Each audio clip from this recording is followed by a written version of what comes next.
Now, additional sessions judge fast-track court crime against women Asim Tarunakumari has emphasized the crucial need for young people to remain fully aware of the ongoing challenges confronting the state.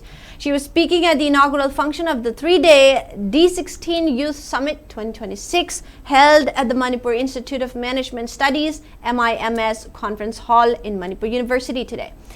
The summit, themed Empowering Youth for a Better Change, is being organized by Project G in collaboration with the Manipur University Students Union MUSU, Manipur State Legal Services Authority MASALSA, Department of Social Welfare, and Directorate of Environment and Climate Change.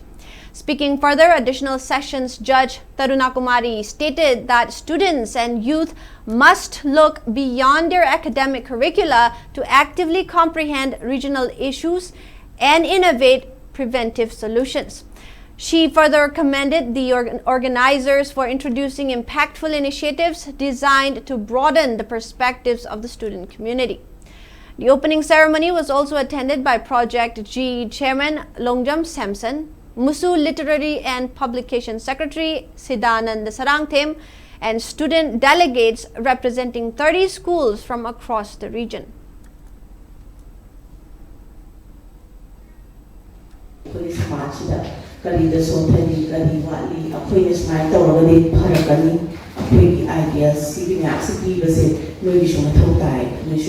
Just a silent spectator when you're because you are gaining knowledge. You are studying, you have seen what is good, what is bad. But what are resource persons, technical sessions Today is the legal Indian Constitution was asked to show fundamental rights and duties in Madame So, opportunity at all was in the students in the hanging questions. To be the little questions hanging back, hanging by resource school or by the